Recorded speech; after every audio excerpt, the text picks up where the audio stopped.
ত্রিপুরা এই সমস্ত প্রদেশে ঠাকুর মহাশয়ের বিশেষ প্রচার। তো একজন স্মার্ত পণ্ডিত ছিলেন, তো তিনি নিজের ছাত্রগণের কাছে নরোত্তম ঠাকুর মহাশয়ের খুব অপমান করলেন, খুব নিন্দা করলেন, কিন্তু অপরাধ তো কাউকে ছাড়ে না। সেই অপরাধের কারণে ঠাকুর মহাশয়ের চরণে তো কয়েকদিন মধ্যে তার গলিত পুষ্ট হয়ে গেল, শরীরটা গলতে আরম্ভ করেছে, দুর্গন্ধ, কি যন্ত্রণা, একবারে মরণাপন্ন। ভগবানের কাছে প্রার্থনা করছেন, দেবী উপাসনা ছিলেন তো, দেবী আমি আপনার এত উপাসনা করেছি, কি আমার ভুল হয়েছে, ত্রুটি হয়েছে?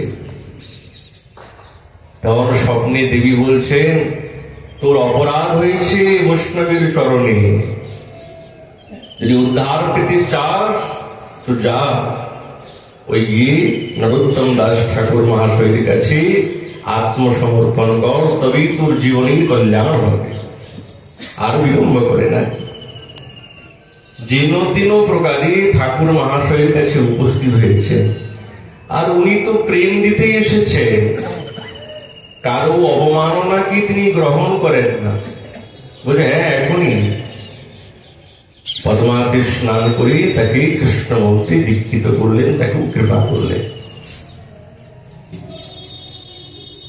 যখন রামচন্দ্র কবিরাজ এবং নরোত্তম দাস ঠাকুর মহাশয় পদ্মাবতী নদীর তটে যখন স্নানে গেলেন, তো এমন সময় দেখছেন দুইজন বালক দেখতে বেশ সুন্দর কয়েকটা ছাগলগুলিকে নিয়ে ঘুরে বেড়াচ্ছে, যাচ্ছে। তো ঠাকুর মহাশয় রামচন্দ্র কবিরাজকে বলছে, ভাই কি সুন্দর রূপ দেখো তো, এই দুটি বালক, কিন্তু কি জীবন, ছাগল চড়াচ্ছে। যদি কৃষ্ণ ভজন করত তাহলে জীবনটা সফল হতো। এই শব্দটা কানের মধ্যে গেছে দুই বালকে। দৃষ্টি এখন মহানুভবের গণের দৃষ্টি একবার যদি পড়ে যায়, তার জীবনে উন্নতি হবে না, এটা হতেই পারে না। সঙ্গে সঙ্গে তারা দুইজনে দুই মহাশয়ের কাছে এসে উপস্থিত। তো ঠাকুর মহাশয় জিজ্ঞাসা করলেন, কোথায় যাবে তোমরা? এই ছাগলগুলোকে নিয়ে, কি নাম তোমার? তো তারা বলছেন, আমরা ও গোয়াস গ্রামে, আমরা ওই শিবানন্দ আচার্যের পুত্র, দুই পুত্র, আমার নাম হরিরাম আর আমার নাম রামকৃষ্ণ আচার্য। তো এই ছাগলগুলোকে নিয়ে কোথায় যাবে? বলে পিতা মহারাজ দেবী উপাসনা করবে, তাই জন্য এই ছাগলগুলোকে বলি দেবে, ওই জন্য নিয়ে যাচ্ছি। নরোত্তম দাস ঠাকুর মহাশয় বলছেন, আরে এই নিরীহ জীব, জীবের প্রতি দয়া না করলে কি করে হয়? যখন দু চারটা কথা বললেন, সিদ্ধান্তের কথা বললেন, তো মর্মস্পর্শী কথাগুলো শুনে এই হরিরাম এবং রামচন্দ্র আচার্য, রামকৃষ্ণ আচার্য, এনাদের মনটা বিগলিত হয়ে গেল। না, ঠিকই তো, এই জীব নিরীহ, এরা, এদের প্রতি অত্যাচার করে আমাদের কি লাভ হবে? না না। ঠাকুর মহাশয়ের কথা শুনে তাদেরকে ছেড়ে দিলেন। যখন কিছু কথাবার্তা বললেন, শুনলেন, তো মনটা খুব আনন্দে বিভোর হয়ে গেলেন। ঘরে আর গেলেন না। ওই কয়েকদিন রামচন্দ্র কবিরাজ এবং ঠাকুর মহাশয়ের সঙ্গে সৎসঙ্গ করলেন। আর এই সৎসঙ্গের প্রভাবে জন্ম জন্মান্তর কল্প কল্পান্তরের যে কর্ম ছিল সব দূর হয়ে গেছে। মস্তক মুন্ডন করলেন, শিখা সূত্র ধারণ করলেন এবং কণ্ঠে তুলসী মালা ধারণ করলেন। বলছেন, গুরুদেব তাকে কৃপা করুন। তখন হরিরামকে রামচন্দ্র কবিরাজ দীক্ষা দিলেন এবং রামকৃষ্ণকে ঠাকুর মহাশয় দীক্ষা প্রদান করলেন কৃষ্ণমূর্তি। আর গুরুদেবের প্রতি এত নিষ্ঠা, গুরুদেব যাই বলতেন সেটাই স্বীকার করতেন। এইদিকে শিবানন্দ আচার্য মনে মনে ভাবছে যে আমার পুত্রদ্বয় গেল কোথায়। কয়েকদিন পরে সাক্ষাৎকার দেখে ঊর্ধ্বপুণ্ড, দ্বাদশঙ্গে তিলক, শিখা আছে, গলায় তুলসী মালা। হায় হায়, সর্বনাশ হয়ে গেছে। এ কি? বলছে আমরা গুরুদেবের কাছে সংস্কার দীক্ষা নিয়েছি। আমাদের গুরুদেব নরোত্তম দাস ঠাকুর মহাশয়। আরে এই কথা শুনে, নরোত্তমের কথা তো পূর্বেই শুনেছিলেন শিবাই আচার্য, মনে মনে ভাবছেন ওরে মূর্খ কুটাকা, আরে ব্রাহ্মণের থেকে শ্রেষ্ঠ কেউ কি হয় এই জগতে? দুর্বোধ। খুব গালাগালি দিতে আরম্ভ করেছে। তোদের জীবনটা বৃথা, কি হবে তোদের? তো পিতা মহারাজের যে সমস্ত সিদ্ধান্ত সব খণ্ডন করলেন হরিরাম এবং রামকৃষ্ণ আচার্য। পিতা মহারাজ মনে মনে ভাবছেন এদেরকে তো আর বোঝানো যাবে না, বড় পণ্ডিত নিয়ে আসবো, স্মার্ত পণ্ডিতগণকে নিয়ে আসবো, দেখি কি করে। স্মার্ত পণ্ডিত নিয়ে আসছেন মিথিলা থেকে মুরারি, মহাপণ্ডিত, বিদ্বান, দিগ্বিজয়ী পণ্ডিত। এই সংবাদ যখন ঠাকুর মহাশয়ের কাছে গেলেন, তো রামকৃষ্ণ আচার্য প্রণাম করে বলছেন, গুরুদেব আপনাকে যেতে হবে, আপনি আমাদেরকে আদেশ করুন, আপনার কৃপা যদি থাকে তো সবকিছু সম্ভব। গুরুদেবের কৃপা নিয়ে আর দুই ভাই এসে উপস্থিত। আর এমন সিদ্ধান্ত রাখলে যত স্মার্ত পণ্ডিত ছিলেন এবং মিথিলা থেকে এত বিদগ্ধ পারঙ্গত পণ্ডিত মুরারিকে নিয়ে এসছেন, তিনিও এই সিদ্ধান্তেতে পরাস্ত হয়ে গেলেন, কিছুই আর বলতে পারলেন না।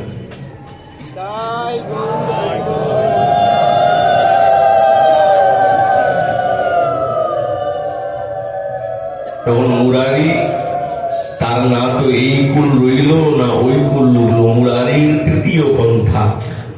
তখন তিনি সবকিছু ছেড়ে আর ওই বৈরাগীর ভিক্ষা পাত্র নিয়ে ভ্রমণ করতে আরম্ভ করলেন।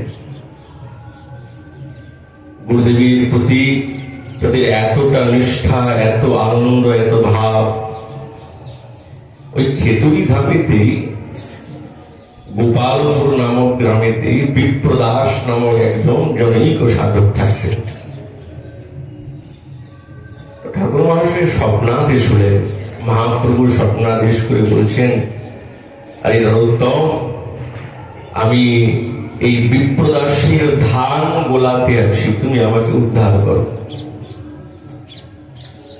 সকাল হওয়া মাত্রই ঠাকুর মহাশয় পৌঁছে গেলেন, একবারে পৌঁছলেন ভোরবেলা। বিপ্রদাস দেখি তো অবাক, সঙ্গে সঙ্গে প্রণাম করছেন, আসুন আসুন মহারাজ, আমার তো বড় সৌভাগ্যের কথা, আজ আমার গৃহেতে আপনার আগমন হয়েছে, শ্রীচরণ পড়েছে, বলুন কি সেবা করতে পারি। বলছে আচ্ছা বলো তো, তোমার ধান গলা আছে? বলছে হ্যাঁ, অনেক ধান গলা। তুমি আমাকে এইটা বলো, কোন ধান গলাতে তোমরা কেউ যাও না? সেই ধান গলাটা কোনটাকে? অনেক সাপ আছে। বিপ্রদাস চরণে ধরে বলছেন, ক্ষমা করুন, আপনি ওখানে যাবেন না, আমি ওই ধান গলাটা ছেড়ে দিয়েছি, আমি ওখানে যাই না, আমার অনেক ধান গলা আছে, ওটা যাক, নষ্ট হয়ে যাক, বহু বিষধর সর্প আছে, বহু বিষধর সর্প, রাজকুমার আপনি যাবেন না ওখানে। যখন খুব প্রার্থনা করলেন, নরোত্তম দাস ঠাকুর মহাশয় বলছে, আচ্ছা তুমি আমাকে বলো না কোনটা। তখন যখন নিয়ে দেখাচ্ছেন ওই ধান গোলাটা, সঙ্গে সঙ্গে ঠাকুর মহাশয় নাম সংকীর্তন করতে করতে ত্রিমাবেশী নরোত্তম দ্বার ঘুচাইতে দেখে নবদ্বীপ চন্দ্র প্রিয়ার সহিতে। যখন দ্বারটা খুলেছেন না, ওহো, ঠাকুরের শ্রীমূর্তি এমন দিব্য জ্যোতি, কোথায় সাপ সব পালিয়ে গেল। দেখছেন মহাপ্রভুর সঙ্গে সাক্ষাৎ বিষ্ণুপ্রিয়া দেবী। গোলা হইতে প্রিয়া সহ শ্রী গৌরাঙ্গ সুন্দর, ক্রোড়ে আইলা হইল সর্বনয়ন গোচর। কোলে নিয়ে এবং ঠাকুর মহাশয় সেই ধান গলা থেকে বেরিয়েছেন, দেখছেন ক্রোড়েতে নবদ্বীপ চন্দ্র এবং সাক্ষাৎ বিষ্ণুপ্রিয়া ঠাকুরানীর দিব্য মূর্তি। সকলে আনন্দ বিভোর হয়ে গেলেন। দিব্যভাবে ওর অভিষেক করলেন। সেই গৌরাঙ্গ বিষ্ণুপ্রিয়া বিগ্রহ তিনি এই ফাল্গুনী পূর্ণিমাতে সুন্দরভাবে অভিষিক্ত করে অনুষ্ঠান করে আর দিব্য মহোৎসব করলেন, যেই বিগ্রহ বর্তমান সময়ে গাম্ভীরাতে বিদ্যমান আছে। এইরকম ঠাকুর মহাশয়ের অনেক প্রভাব প্রচার চারিদিকে ছড়িয়ে গেল এই জগতে, কিছুই বাকি না। সেই সময় এই জিয়াগঞ্জে গাম্ভীরা গ্রামে সুমহান পণ্ডিত ছিলেন গঙ্গানারায়ণ চক্রবর্তী। ঠাকুর মহাশয়ের গুণের ব্যাখ্যান শুনে মনটা এত মুগ্ধ হয়ে গেলেন, তিনি ঠাকুর মহাশয়ের শ্রী চরণে প্রণাম করে বলছেন, গুরুদেব আপনি আমাকে কৃপা করুন, আপনি আমাকে গোপন রহস্য এবং সিদ্ধান্তের কথা বলুন। তখন ঠাকুর মহাশয় তাকে দীক্ষা প্রদান করলেন কৃষ্ণ মন্ত্রে এবং সুনপুন দিব্য দিব্য সেই সিদ্ধান্তের কথা বললেন। এই প্রকার জগন্নাথ আচার্য নামক জনৈক বিপ্র থাকতেন, তিনি দেবীর উপাসনা করতেন। কিন্তু একদিন দেবী উনাকে বলে, শোনো, তোমার যদি জীবনে কল্যাণ প্রাপ্ত করতে হয়, আরো ঊর্ধ্বগতিতে যদি দিতে হয়, তো যাও নরোত্তম দাস ঠাকুর মহাশয়ের কাছে গিয়ে আত্মসমর্পণ করো, তবেই হবে। তিনিও সেবাদের কাছ থেকে কৃষ্ণ মন্ত্রে দীক্ষিত হলেন। তো যখন এইভাবে প্রচার আর এইভাবে তিনি নিজের কৃপা বিস্তার করতে আরম্ভ করলেন, তো কিছু স্মার্ত ব্রাহ্মণগণের মনের মধ্যে রোষ হল। আচ্ছা, কায়স্থ হয়ে ব্রাহ্মণগণকে দীক্ষা দেয়, একই কথা। তো রাজা ছিলেন নরসিংহ, পক্কপল্লীর রাজা। মহারাজ, সর্বনাশ হয়ে গেছে, কোন মর্যাদা বলে জিনিস আছে কি না, সব শেষ হয়ে গেছে। আপনি ছাড়া এই মর্যাদাকে কেউ রক্ষা করতে পারবে না। কি হয়েছে? ওই যে নরোত্তম, সে ব্রাহ্মণগণকে দীক্ষা দেয় কায়স্থ হয়ে, সব শেষ। তো রাজা মহোদয় বলছেন, তাহলে আপনারা বলুন কি করব, আপনারা কোন সিদ্ধান্ত বলুন। আপনি এক কাজ করুন,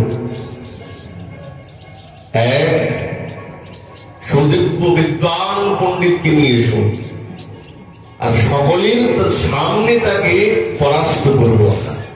আর যখন পরাস্ত হয়ে যাবে, তখন কাকি মুখ দেখাবে, লাজ লজ্জাতে এমনি জীবন শেষ হয়ে যাবে।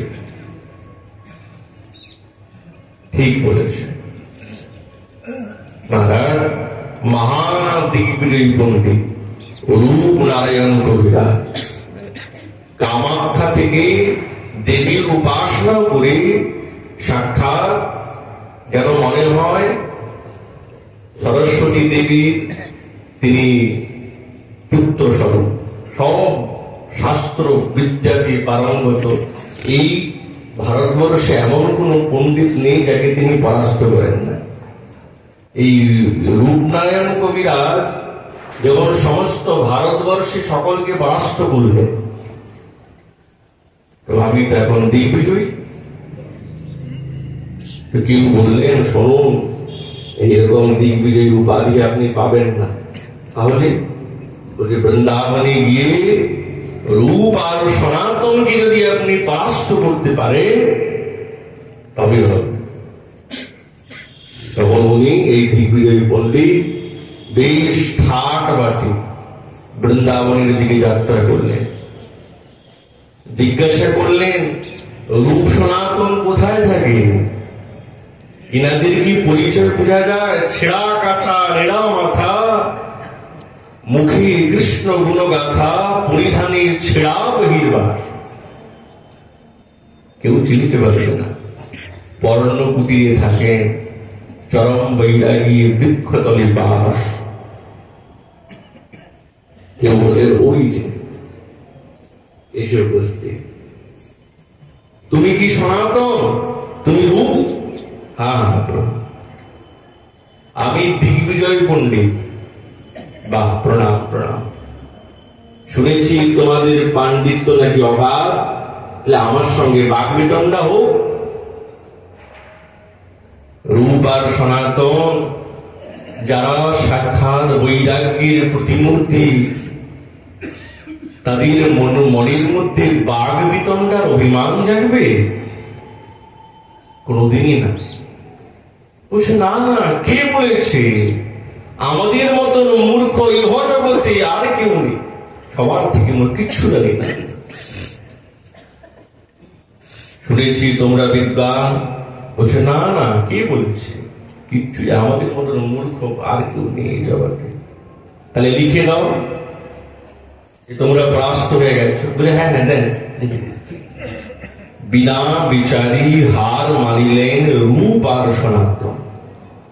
এত জ্ঞান থাকা সত্ত্বেও কোন তর্ক করলেন না। বলছে, না, গৌড়ীয় সাধকদের আচার্য কি এমনি হয়েছে? তারা কাউকে অপমান করেন না, কাউকে অশ্রদ্ধা করেন না। মহাপ্রভুর বাক্যকে সম্পূর্ণরূপে নিজের জীবনের মধ্যে প্রতিপালন করেছেন। তরাদপি শুনিচেন তরৌরিব সহিষ্ণুনা আমানি মান দীন কীর্তনী আসরাহরি।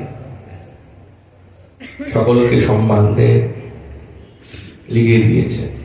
আর দিগ্বিজয় পণ্ডিত তো যখন ভাবলেন, ও তাহলে তো আমি জয় হয়ে গেছি, আর ঢাল ঢোল বাজিয়ে বাজিয়ে বৃন্দাবন থেকে যাচ্ছে।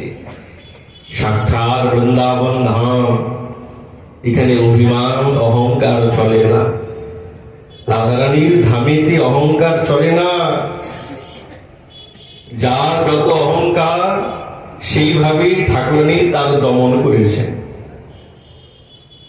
ব্রজবাসীদের মন খুব দুঃখী হয়ে গেল যে আমাদের বড় বাবা আর ছোট বাবা পরাস্ত হয়ে গেলেন। ব্রজবাসীগণ সনাতন গোস্বামীকে বড় বাবা বলে সম্বোধন করতেন, আর রূপ গোস্বামীর বাদকে ছোট বাবা বলে। মনের দুঃখ ব্রজবাসীগণের। তো সেই সময় ছোট বালকই ছিলেন শ্রীজীব গোস্বামী পাদ। যমুনার জলে জল আনতে গিয়েছেন, দেখছেন কি ব্যাপার, ব্রজবাসীগণ কি বলছেন, এত ঢাক ঢোল হাতির মধ্যে উঠে কে যাচ্ছে? বলছে, মহারাজ কি আর বলবো, এই দিগ্বিজয় পণ্ডিত রূপ আর সনাতন পরাস্ত হয়ে গেছে। আচ্ছা, একই কথা, দেখি তো কত বড় পণ্ডিত আমার গুরুদেব, যার শাস্ত্র জ্ঞান অগাধ অথাহ সাগর, সেই সাগরের মধ্যে থেকে এক বিন্দু আমি পান করেছি, দেখি কত বড় পণ্ডিত।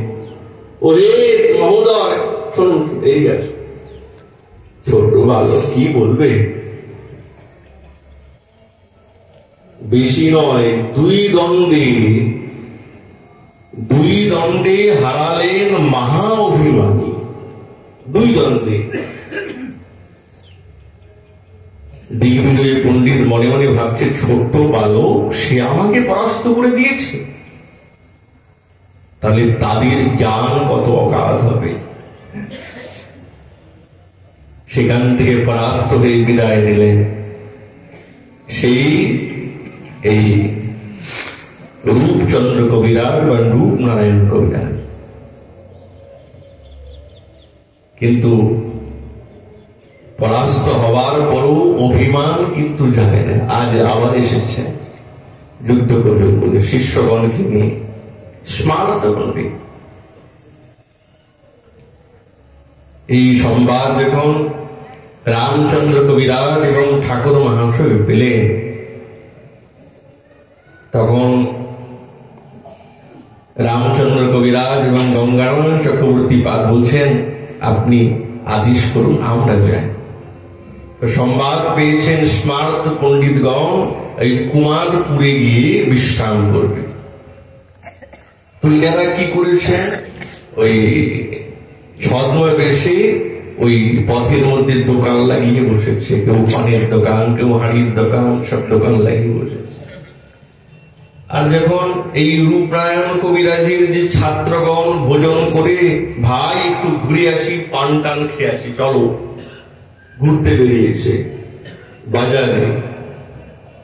কিন্তু বাজারে যারা বসে আছে তারা তো সাধারণ দোকানদার না।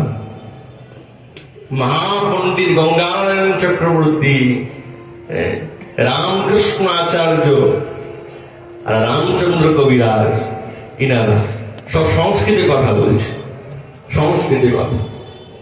ওরা বাংলাতে বলে, এরা সংস্কৃতে বলে। হায় হায় ভাই, এই কুমারপুরে দোকানদারগণ সংস্কৃতে কথা বলে, আবার কি কঠিন কঠিন সব কর্ম বাড়ছে, ভাব বাড়ছে, প্রয়োগ করে কর্তৃ বাড়ছে, একটা সব ভাব বাড়ছে, কর্ম বাড়ছে, কর্ম কর্তৃ বাড়ছে। এই দু চারটা কথা হতে হতে তর্ক আরম্ভ হয়ে গেল।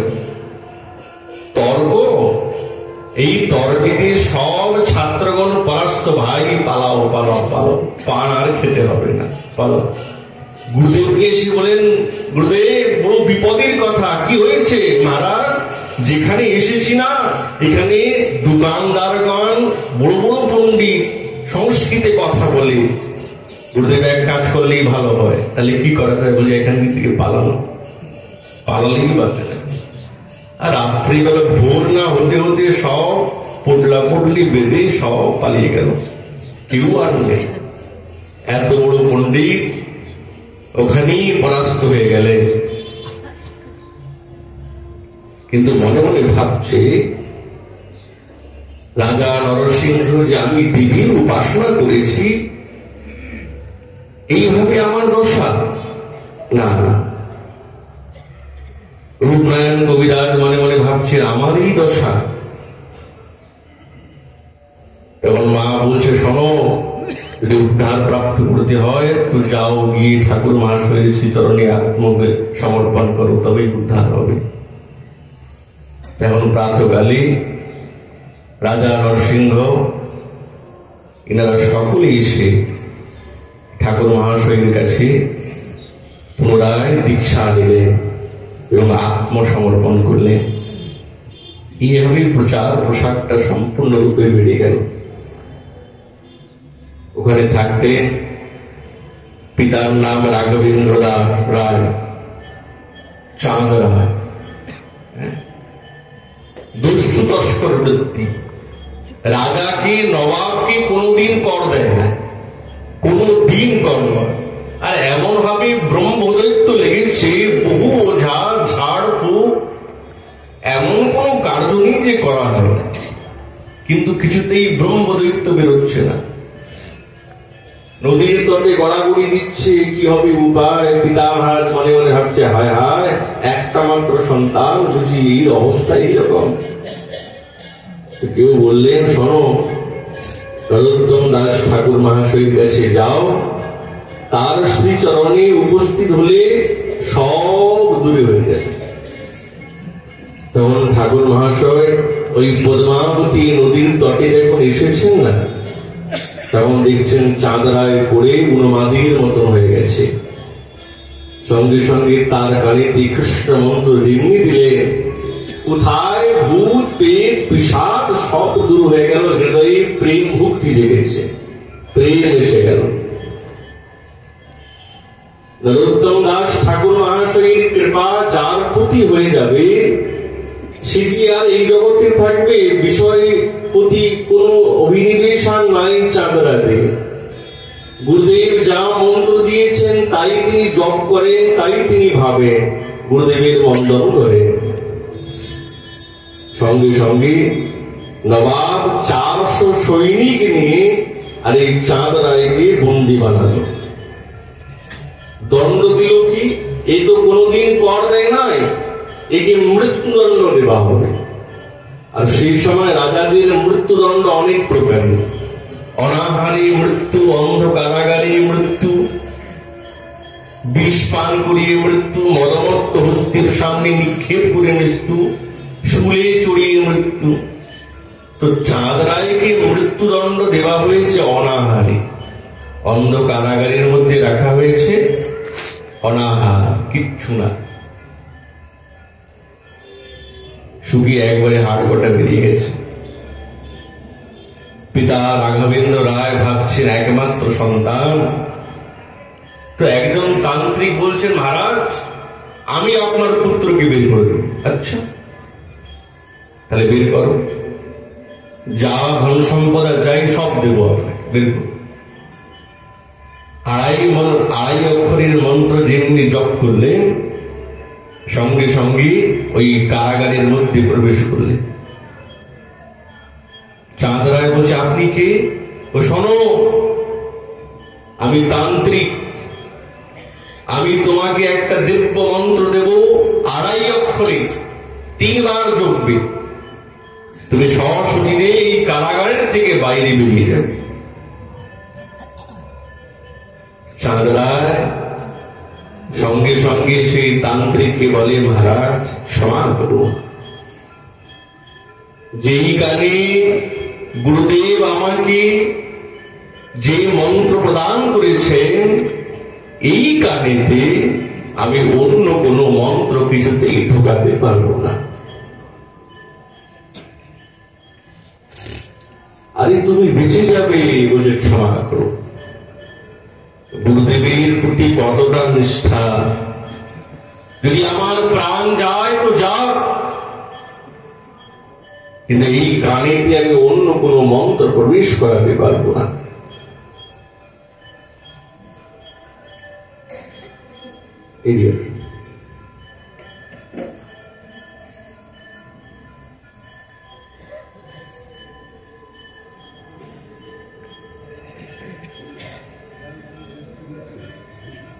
অন্য কোন আর মন্ত্র প্রবেশ করাতে পারবো না।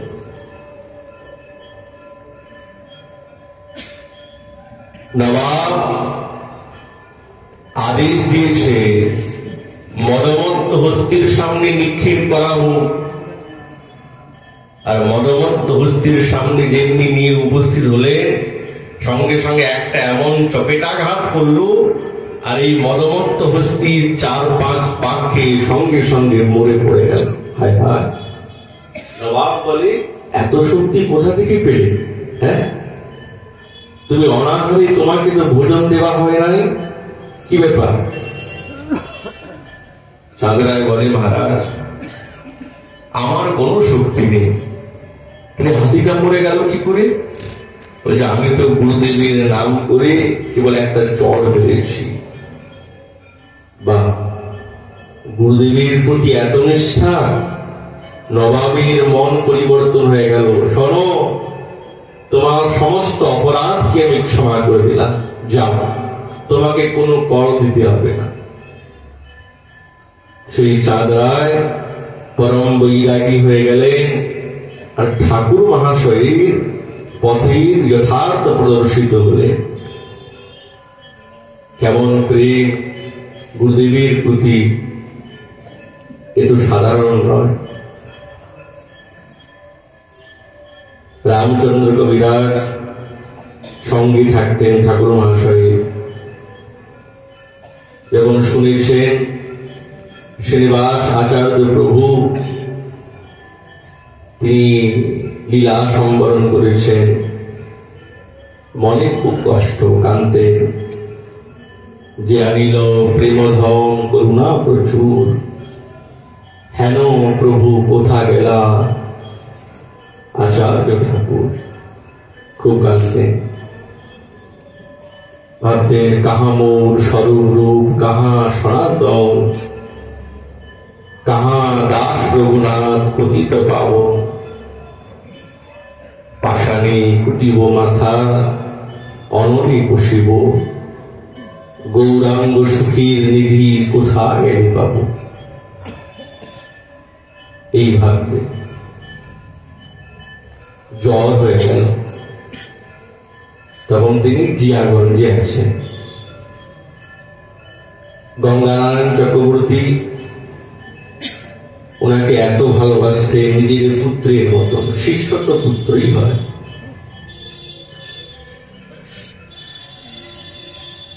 তখন ঠাকুর মহাশয়ের দেহটা অবসান হল। সমস্ত শিষ্যগণ গঙ্গানারায়ণ চক্রবর্তী পাদ কাঁদতে আরম্ভ করেছেন, গুরুদেব কিছুই তো বললাম না, তুমি চলে গেলে।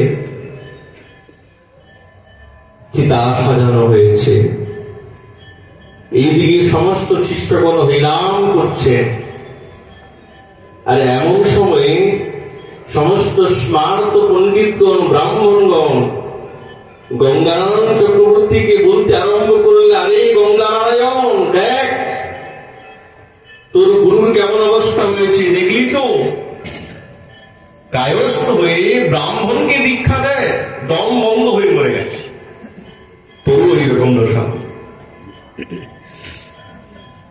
চক্রবর্তী পাল তিনি তো স্নিগ্ধীর মূর্তি। গুরুদেবের শ্রীচরণে প্রার্থনা করেছেন, গুরুদেব সকলকে আপনি প্রেম দিয়েছেন, আর এরা বঞ্চিত থাকবে কেন? কৃপা করে একবার আপনি উঠুন, এদেরকে প্রেম দেন। কাঁদছেন, প্রার্থনা করছেন, আর ওই নাম সংকীর্তন করতে করতে চিতার চারিদিকে পরিক্রমা করছেন। আর চক্রবর্তী পাদের গুরুদেবের প্রতি এত নিষ্ঠা, এত নিষ্ঠা, রাধা কৃষ্ণ চৈতন্য বলিয়ানরুত্তম উঠিলেন চিতা হইতে তেজ সূর্য সম। চতুর্দিকে হরিধ্বনি করে সর্বজনে, অকস্মাৎ পুষ্প করি শয়ে দেবগণে। সমস্ত শিষ্যগণ হরিধ্বনি করছেন, হরিনাম জুড়ছেন, আর ঠাকুর মহাশয় চিতা থেকে উঠে বসলেন। এই তো বড় আশ্চর্যের কথা, এ তো বড় আশ্চর্য। এই যখন অবাক দেখলেন, ব্রাহ্মণগণ সঙ্গে সঙ্গে চরণে পড়ে গেলেন, প্রভু ক্ষমা করুন, ভুল হয়ে গেছে, আমরা চিনতে পারি না। ঠাকুর মহাশয় তো করুণার মূর্তি, করুণার মূর্তি। যাও যাও, এখনই যাও, স্নান করে আসো। সঙ্গে সঙ্গে তাদের প্রতিও কৃপা করলেন, কাউকে বঞ্চিত রাখেন নাই, কাউকে বঞ্চিত রাখেন নাই, সকলের প্রতি কৃপা করলেন। শ্রীনিবাস আচার্য প্রভুর অবর্তমানে ঠাকুর মহাশয় নিরন্তর কাঁদতেন, আর বারবার বলতেন বৃন্দাবনের কথা, যে কবে বৃন্দাবনে যাব। তখন এই প্রেম ভক্তি চন্দ্রিকা নামক গ্রন্থ রত্ন তিনি এই সুন্দরভাবে বিবেচনা করেন। এবং একটাই কথা মনের মধ্যে ভাবনা, এই আশাটা ওনার রয়ে গেল, যে হরি হরি আর কবে পাল্টিবে দশা, এসব করিয়া বামে যাব বৃন্দাবন ধামে। এই মনে করিয়াছি আশা, ধন জন পুত্র দ্বারে, এসব করিয়া দূরে একান্ত হইয়া কবে যাব। সব দুঃখ পরিহরি বৃন্দাবনে বাস করি, মাধুকরী মাগিয়া খাইব। যমুনার জল যেন অমৃত সমান হেন, কবি পিব উদর পুরিয়া। কবি শ্রী রাধা কুণ্ডে জলে স্নান করি কুতূহলে, শ্যাম কুণ্ডে রহিব পড়িয়া। ভ্রমিব দ্বাদশ বন রসকেলি যে যে স্থানে, প্রেমাবেশে গড়াগড়ি দিয়া। সুধাইব জনে জনে ব্রজবাসী গণস্থানে, নিবেদিব চরণে ধরিয়া। ভোজনের স্থান কবে নয়ন গোচর হবে, আর যত আছে উপবন, তার মধ্যে বৃন্দাবন। নরোত্তম দাসের মন, আশা করি যুগল চরণ। সবসময় বলতে কবি বৃন্দাবনে যাব, কবি বৃন্দাবনে দর্শন হবে। গাম্বিলাতে জিয়াগঞ্জে, ওখানে ঠাকুর মহাশয়ের সেবিত বিগ্রহ গৌরাঙ্গ সুন্দর, আর গঙ্গারায়ণ চক্রবর্তী বাদীর সে বিগ্রহ, এবং ওই রাধা গোবিন্দের সঙ্গে এখন বিদ্যমান আছে। আর এই বিগ্রহ একজন বৃদ্ধা, সেই বৃদ্ধাই গঙ্গারায়ণ চক্রবর্তী বাদকে নিজের পুত্র বলে স্বীকার করেন, পোষ্যপুত্র। সেই বিগ্রহের সেবা ওনাকেই প্রদান করে। আর 44টি শালিগ্রাম শিলা। এটি বিশেষ একটি কথা যে এই বৃদ্ধা মাতাজি ইনি যখন বৃন্দাবনে আসেন, এনার বড় ইচ্ছা হয়েছে যে গোবিন্দ দেবকে ইনি বেঁধে রাখবেন। পূজারী মহোদয় আর সেবক বৃন্দ বলছে, মা তুমি পাগল হয়েছ, হ্যাঁ, ঠাকুরকে বেঁধে রাখবে। ওরা বাৎসল্য প্রেম ঠাকুরের প্রতি, তো ওনাকে তো দিলেন না।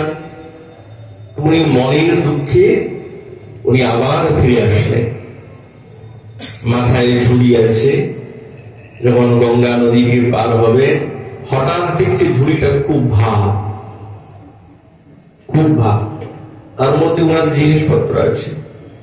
ঝুড়িটা যেমনি নামিয়ে দেখেন, সত্যি সত্যি সাক্ষাৎ ত্রিভঙ্গিম ঠাম গোবিন্দের স্বরূপ।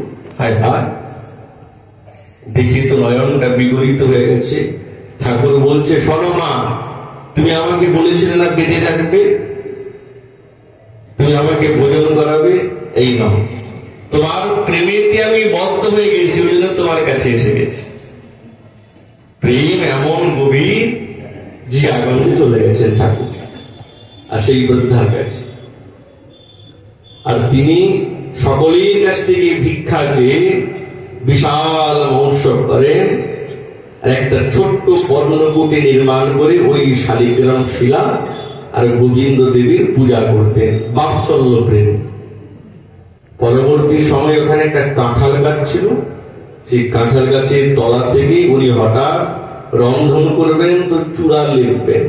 ওই মাটি নেবার সলেতে দেখেন অঙ্গের কি দিব্য জ্যোতি, কি দেখি তো খুলতে খুলতে দেখেন সাক্ষাৎ বৃন্দাবনেশ্বরী রাধা ঠাকুরানী। তো সেই থেকে উনি গোবিন্দ দেব এবং রাধারানীকে প্রতিষ্ঠিত করেন ওইখানে। ঠাকুর মহাশয় তিনি যখন এই গ্রন্থাবলী রচনা করলেন, যার নাম প্রেম ভক্তি চন্দ্রিকা, সারা সার এইটি গ্রন্থ না, সারা জীবনের অনুভব সেই প্রেম ভক্তি চন্দ্রিকা নামক রসাত্মক গ্রন্থিতে এক একটা অক্ষর, এক একটা অক্ষর। এই গ্রন্থের এত মহিমা, এত মহিমা যে প্রেম ভক্তি চন্দ্রিকা নাম যেরকম সেরকম তার স্বরূপ। আমাদের অম্বিকা কারনাতে সত্য ভগবান দশরথজি মহারাজ থাকতেন, এই তো চরম বৈরাগী। কলকাতা থেকে একজন দিব্য অধিকারী জজ সাহেব, ওনার মনে সংবাদ এলো এসেছে যে সিদ্ধ পুরুষ একবার সাক্ষাৎকার করে এসেছে। সিদ্ধ বাবা বসতে গিয়ে দেবেন, চট দিয়েছেন, ছেঁড়া চট বসেছে, প্রণাম করে বলছেন, বাবা সকলকে প্রেম ভক্তি আপনি দেন, তা আমাকেও প্রেম ভক্তি দেন। তখন সিদ্ধ বাবা বলছে, হ্যাঁ হ্যাঁ, কেন পাবেন না, দুয়ারাতে প্রেম ভক্তি পাওয়া যায়। হ্যাঁ মহারাজ, আপনি আমার সঙ্গে ঠাট্টা করছেন, কৌতুক করছেন। না না, আমি আপনার সঙ্গে ঠাট্টা করবো কি, সত্যি বলছি, দুয়ারাতে পাওয়া যায়। এই কি কথা, প্রেম ভক্তি তো একটা ভাব, এই দুয়ারাতে কি করে পাওয়া যেতে পারে? তো শুনুন, আপনি বড় বাজারে যান, গিয়ে দুয়ারাতে প্রেম ভক্তি চন্দ্রিকা পাওয়া যায়, আপনি সেটা পড়ুন। ঠিক আছে, উচ্চ পদাধিকারী বাবাজি মহারাজ বলেছেন, ঠিক আছে, ওই দুয়ারাতে প্রেম ভক্তি চন্দ্রিকা গ্রন্থটা নিয়েছেন। আর অবহেলাতে এই ছোট্ট গ্রন্থ, চুটি গ্রন্থ, এমনি পাতাটা খুলেছেন তো ওই পাতাটি এসেছে, গৌরাঙ্গ বলিতে হবে পুলক শরীর, হরি হরি বলিতে নয়নে হবে। পাতাটা বন্ধ করে দিয়েছে। পরের দিন আবার যখন পাতাটা করলেন, কি একটা বিশেষ সংবাদ, ওই পাতাটাই আবার পরের দিনও খুলেছে, আবার দেখছে, গৌরাঙ্গ বলিতে হবে পুলক শরীর, হরি হরি বলিতে নয়নে ভগিনী। এবার পড়তে আরম্ভ করলেন, বাহ বেশ ভালো লাগছে তো। এখন প্রত্যেক দিন এক পাতা দু পাতা করে পড়েন, সময় তো পান না।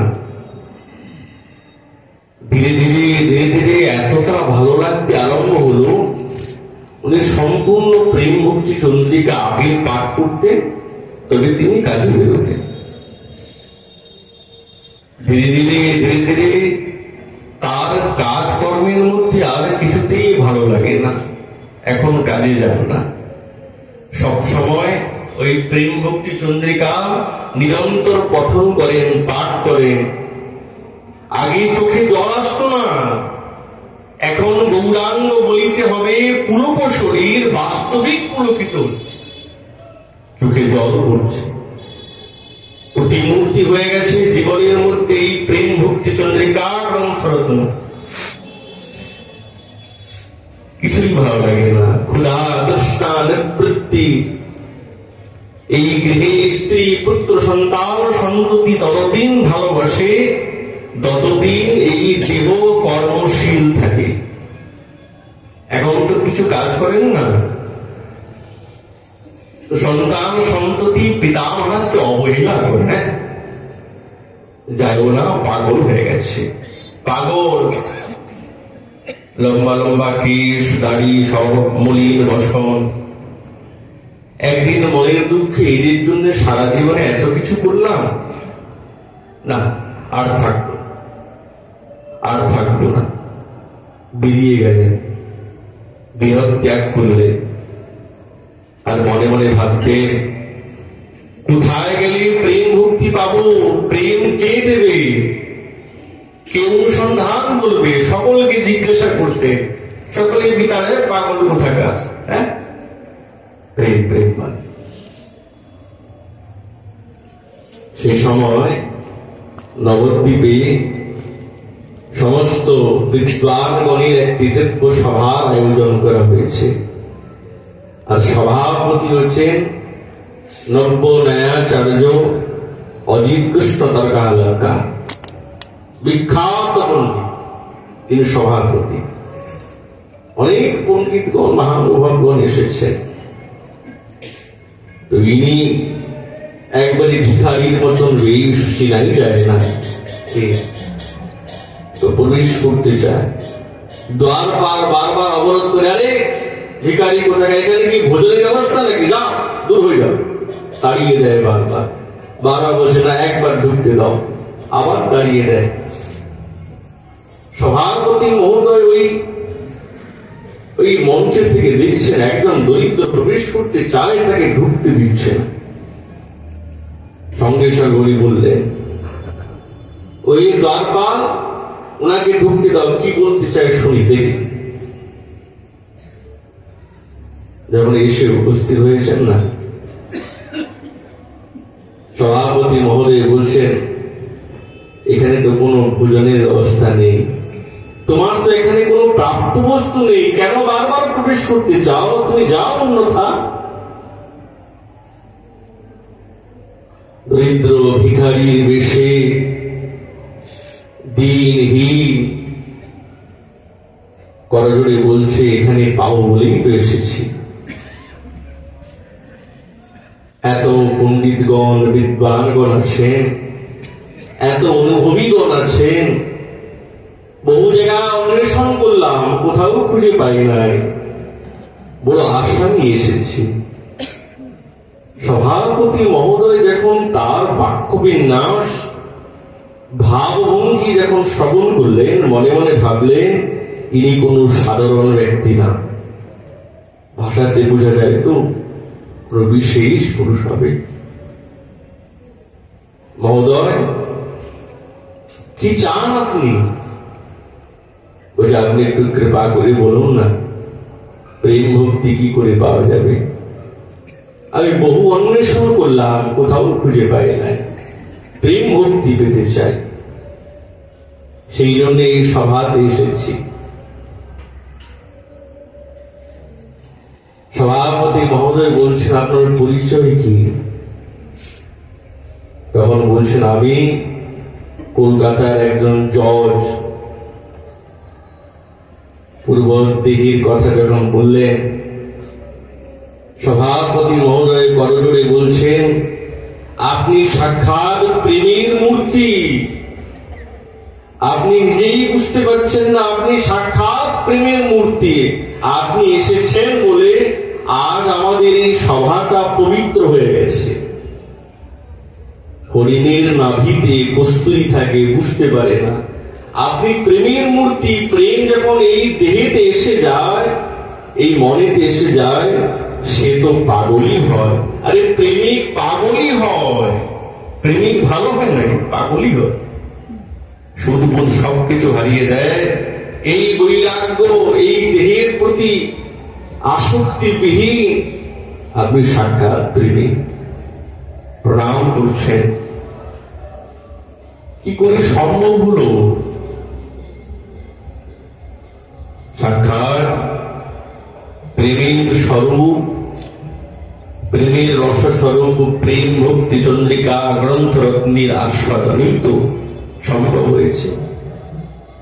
সেই গ্রন্থ নরোত্তম দাস ঠাকুর মহাশয় নিজের সারা জীবনের অনুভব এই গ্রন্থরত্নের মধ্যে সংযুক্ত করলেন।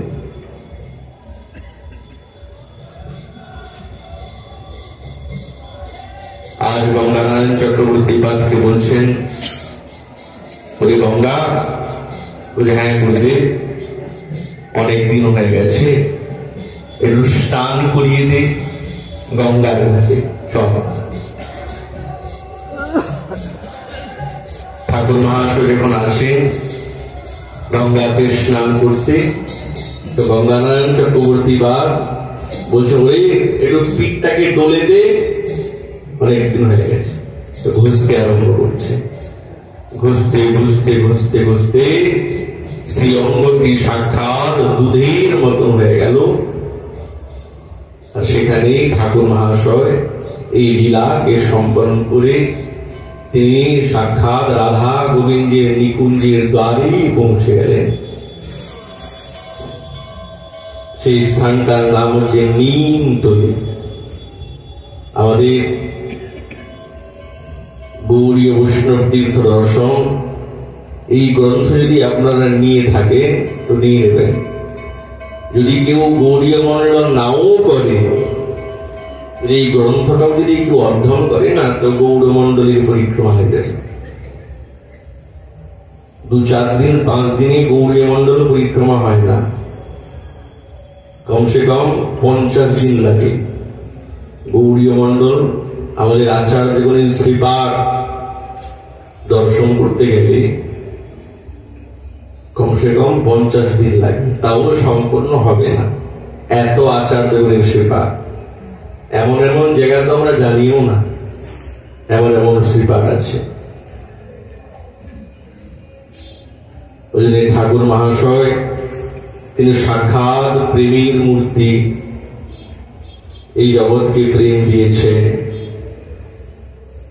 আমরাও তার শ্রীচরণে বারংবার একটাই প্রার্থনা করি, তিনি তো সাক্ষাৎ নিকুঞ্জের সেবা পেয়ে গেছে, পাবেন কিনা তো নিত্য সিদ্ধা। উনি যদি আমাদেরকে কৃপা করেন তো আমরাও অবশ্যই সেই নিকুঞ্জের দ্বারে সেবা একটা মনের মধ্যে অভিমান জাগবে বা কিছুটা এগাতে পারবো, তাহলে সাধন করে তো পারবো না। তিনি যেই প্রেম সকলকে দিয়েছেন, সেই প্রেমের বিন্দু কণা যদি আমাদের হৃদয়ের মধ্যে সঞ্চারিত হয়, তাহলে হৃদয়ের সেই দিব্য এই বীজ অবশ্যই অঙ্কুরিত হবে। সেই প্রেম ভক্তির মহাজন নরোত্তম দাস ঠাকুর মহাশয়, তার আমরা সেই জীবন চরিতাবলী যত কিঞ্চিত আমরা আস্বাদন করলাম। এদের জীবন চরিতাবলী তো অর্থাৎ সাগরের মতো, যত বর্ণনা করা যায় তত কম বলে মনে হয়, কিন্তু জীবনের মধ্যে সমস্ত সাধকগণকে নিজের আচরণের দ্বারা শিক্ষা দিয়ে চলে গেছে। তারা জান নাই, নিরন্তর আমাদের নিকটই গেছেন, আমাদের দৃষ্টি নাই, তাই আমরা দর্শন করতে অযোগ্য, কিন্তু এরা তো সদা বিদ্যমান, সদাতন স্বরূপে আছে। সেই ঠাকুর মহাশয় তার চরণে বারংবার প্রণাম করে এই চরিতাবলী কথা এখানেই বিশ্রাম। মহাপুরুষকে বলে আগামীকাল আমরা সেই পূর্ব বিষয়ে আলোচনা